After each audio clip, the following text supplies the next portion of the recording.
Good morning, or depending when you're watching this, good afternoon, good evening, or good night. My name's Ross, and as always told, Out of Voice Radio. So today, we are continuing our look at the very best Pokemon in the video game 2018 series. We're looking at Tapu Fini. Now, we have already done a video about Landorus. I'll pop a link to that one in the description. But I also did a primer video to show you the basics of VGC 2018 if you're not familiar. So if you don't know much about the video game, maybe watch that one, then come back, learn about Tapu Fini. So if we start off by looking at the base stats of Tapu Fini, we can see that it is very much a special attacker. We can see that there are very, very high defenses of 130 and 115, and the speed of 85 is not phenomenal, but I would call it above average. The bad news is it is slower than both Landorus at 91 and Charizard Y at 100, which is a bit of a pain because they're quite good Pokemon. One of the reasons why Tapu Fini is so gosh darn good, of course, if we look at the top 3 Pokemon on the battle spot at the moment, we can see that we've got Tapu Fini, and then we've got Landorus and Charizard, both of whom are weak to Tapu Fini. Now, in terms of nature here, Tapu Fini is almost always modest. Special attack up, attack down, it is a special attacker. We do occasionally see Calm putting special defense up and attack down, and we occasionally see Bold putting defense up and attack down. So if it's not modest, you're adding a bit of bulk. Either way, you are popping your attack down. And the good news is, in terms of ability for Tapu Fini, firstly, it's a good one, and secondly, there's no awkward choices to be made. If you're playing Tapu Fini, you've got the ability Misty Surge, which turns the ground into Misty Terrain for 5 turns, and Misty Terrain prevents all special conditions and reduces the damage from Dragon-type moves by 50%, as long as that Pokemon is grounded. Otherwise, you know, they're not on the terrain. Now, in terms of the weakness profile here, we do see an immunity to Dragon, what with it being part Fairy type, and we see there's only 3 weaknesses, Poison, Grass, and Electric, and the great news is that they're only 2 times weakness, none of this 4 times weakness malarkey. Not a bad weakness profile at all. Now, in terms of the main moves, we can split them up into a couple of categories. In terms of fairy moves, your choices basically are Moonblast, a fairly powerful 100 accuracy fairy move that also has a 30% chance to lower special attack by 1 stage, or Dazzling Gleam, which is a bit less powerful and doesn't have the potential special attack drop, but does hit all opposing Pokemon, so is still a very good option. In terms of water, if you want an option that hits all the opposing Pokemon, might I suggest Muddy Water? Good news, 90 power. Good news, there's a 30% chance to lower your opponent's accuracy. Bad news is it's only 85 accurate itself, which isn't amazing. If you want just a big powerful move that hits one Pokemon, we've got Scald with 80 power and a 30% chance to burn. And we've also got Hydro Pump here, which has a really high base power of 110, but a really low base accuracy of 80, which could be a bit of an issue. With Tapu Fini being such an overwhelmingly special attacker, remember that these moves are all special moves. Now, if you want some Ice-type moves, we've got Icy Wind, which is 55 power and 95 accuracy, which isn't great, but it has a guaranteed reduction to your opponent's Pokemon speed stat by 1 stage, which is brilliant. And if you just want a powerful ice move, might I suggest Ice Beam, 95 power, 100 accuracy, and a 10% chance to freeze is pretty nice. And of course, with Dragon Pokemon running around at the moment, and with Landorus running around at the moment, we've got lots of weakness to ice in the format, so having something like Ice Beam could be very, very big. Now, Tapu Fini does also have a couple of support moves that see a little bit of play. Calm Mind raises your special attack and special defense by 1 stage, which is really quite funky, helps set you up for smashing and sweeping.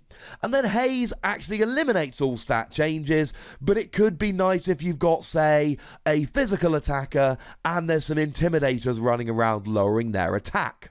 In terms of item, we do see that choice specs is still a big one. Like I said, Tapu Fini was really big in VGC 2017, remained big in VGC 2018. Choice specs raises your special attack by 50%, which of course, as I keep saying, you're a special attacker, but it means you can only use the first move selected, you lose your choice. But sitting there using Muddy Water over and over again, I can think of worse things, or even Dazzling Gleam. A lot of Tapu Fini players are starting to use these pinch berries that recover 50% of your HP when you drop down to 25%. And sticking with that bulky theme, we do see leftovers used on Tapu Fini now that recovers 1/16 of your maximum HP at the end of every turn. Of course, if you really do just want a powerful Tapu Fini to pick up some prizes, you can use Waterium Z here, which just gives you access to that really powerful Water Z move, which, you know, good for taking prizes. So Tapu Fini here really is just a powerful special attacker, and a lot of players do go for the Let's Smash. But then, like I've said, you've got your pinch berries and your leftovers for if you do want a little bit more bulk on your Tapu Fini. In terms of partners, Tapu Fini is so widely played that it really is a partner for almost anything. Plus, you've got your Misty Terrain, so you stop all special conditions, something like a Smeargle coming out and using Spore, for instance, to put you to sleep. That's not something that you'll be seeing if a Tapu Fini is on the field. But you do see Pokemon like Landorus, like Mega Kangaskhan here, although to be honest, a lot of these are played with Tapu Fini because they're just super widely played Pokemon. There are some really good counters here. Of course, you've got the Lightning, Grass, and Poison weakness, so Pokemon like Tapu Bulu and Tapu Koko, for instance, will go absolutely nuts at you, not to mention any random Poison Jab users. Think something like Alolan Muck, just using a powerful Poison move could be very, very bad. Also, you could see here Pokemon like Gastrodon. Now, I'm not seeing Gastrodon getting much press in the VGC 2018 format, but it's got that Storm Drain ability, which firstly draws in water moves that should have hit the other Pokemon, secondly it does no damage, and thirdly it boosts the special attack of the Pokemon hit. So if we do see Storm Drain seeing a rise in play, that would be a huge counter to Tapu Fini if you were so inclined. Now, Tapu Fini did actually win the World Championships this past year.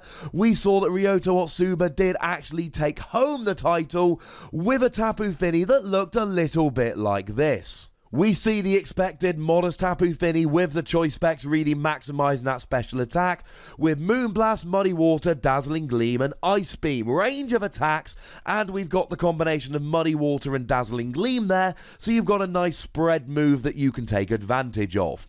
We also see, I gave Terry Newton's team a quick shout out on the last video. He had a Tapu Fini in that team as well, and we can see kind of similar. We've again got a modest choice specs Tapu Fini, played with Moonblast and Muddy Water, but also Scald and Haze to get rid of those stat changes. Now, if we want a standard EV spread for Tapu Fini, then you just go 252 into special attack to really maximise it, 252 into HP to give you better survivability, and 4 into defense because, well, it's that or special defense. But your special defense is naturally higher. When it comes to speed, we don't tend to put EVs into speed for Tapu Fini, and the reason is it doesn't make much difference. So if we do some speed calculations against Landorus, the big boy of the format, even if you put 252 EVs into speed for Tapu Fini, you wouldn't be outspeeding a Landorus, even if they didn't have a choice scarf, and even if they were adamant so they weren't boosting their speed with a nature. Now, Landorus pretty much always puts 252 EVs into speed, so it's not really a fair comparison to take that out. You're not outspeeding Landorus, don't waste the EVs. Similarly, if we compare it to a Mega Charizard Y, Mega Charizard Y usually goes Timid to boost their speed. So even though they don't have an item that boosts their speed, they've got to go for the Charizard Y, you're not outspeeding them even if you go full EVs in speed, because Charizard usually does, you're not outspeeding the main competition of Charizard and Landorus. Your EVs are better spent elsewhere. Now, before we run some damage calculations, I just want to show you this standard specs Fini that comes from trainertower.com. So you've now got 2 Tapu Fini ones you can play around with, the super standard and the choice specs one.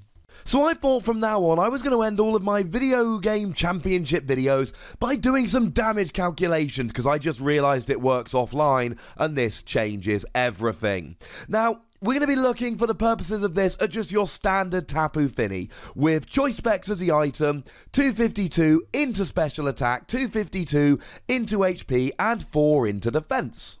Now, if you come up against a Landorus, let's assume a Choice Scarf Landorus, with the usual 252 attack, 252 speed, 4 HP, with both Scald and Muddy Water, you're getting very easy one-hit KOs here, and being a special attacker, you're not affected by Intimidate. However, if that Landorus gets itself an Assault Vest, then all of a sudden Muddy Water does not get a one-hit KO, and Scald only has a 25% chance of doing so. The good news is Hydro Pump will still get a one-hit KO, but with only 80 accuracy, it's not ideal. Against a Mega Kangaskhan, we're using all the usual spreads here, I'll pop them up on the screen, then you're getting a 2-hit KO with both Scald and Moonblast, and you have a whopping 1.2% chance to 2-hit KO with Muddy Water. But given that you've gone max EVs in special attack and you're using choice specs, shall we say you're not probably going to be putting up your special attack much more, unless, of course, you get off a Calm Mind or two. And then if we look at Mega Charizard Y, which is the other Pokemon we're excited to be hitting for weakness, in the Sun, a Muddy Water has a 9.4% chance to 2-hit KO, and Scald and Hydro Pump are automatic 2-hit KOs.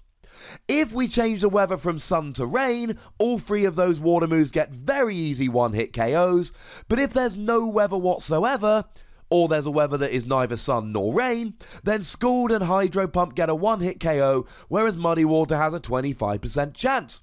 To put it simply, against a Mega Charizard Y, you don't want them to be in the sun.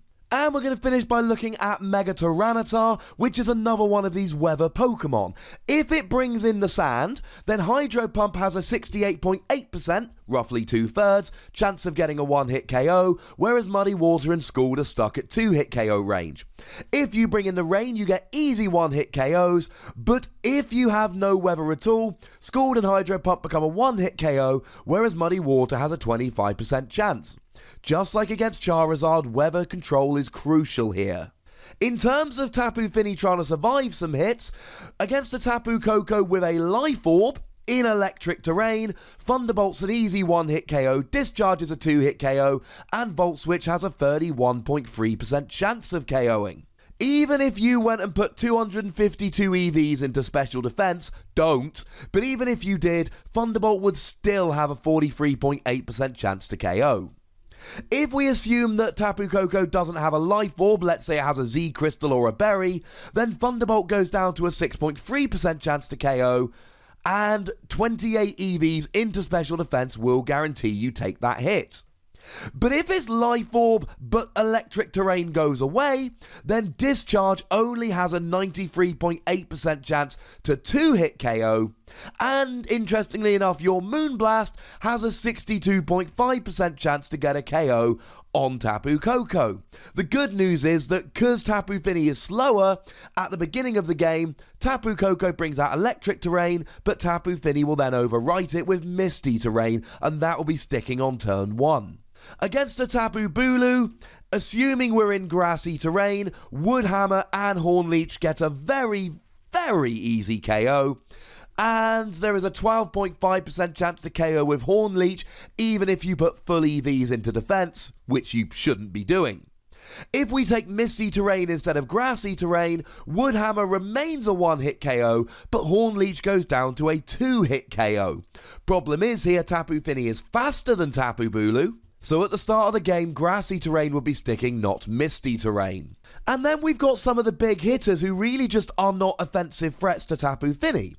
Landorus, only has a 47.4% chance to 2-hit KO with Fly. Charizard Y in the Sun will only 2-hit KO with Solar Beam. And a Mega Kangaskhan with Double Edge will be a 2-hit KO. You should be surviving all of them very nicely indeed. And that, ladies and gentlemen, is what you need to know about Tapu Fini. Really nice ability that means that you can't be affected by special conditions, but it's amazing typing that can take out some of the best Pokemon in the format while having enough bulk to survive some hits from the best Pokemon in the format. That really does make it such a good choice at the moment. But as always, ladies and gentlemen, I want some feedback from you guys. Tell me how you think these videos are going. Do you like the damage calculation stuff we added in this video? Let me know. Go nuts. Be nice. And of course, tell me which Pokemon you would like me to cover in future videos. We will have a minimum one a week because I want to cover the whole of VGC 2018. And I know this one's a little bit late, but we'll still have one at the weekend. Next one, Mega Charizard Y. Make sure you like this video, subscribe to this channel, follow me on Twitter at TheWossy, and Twitch for some live action at twitch.tv/PTCGRadio. If you want to support the channel, get some bonus pods and so on, you can do so by going to patreon.com/PTCGRadio. But by far the most important thing, as always, is to look after yourselves until next time. Also, check out my video game channel, Wossy Plays. But mostly, look after yourselves until next time. Thank you very much for watching. My name's Ross, and you've been watching PTCG Radio.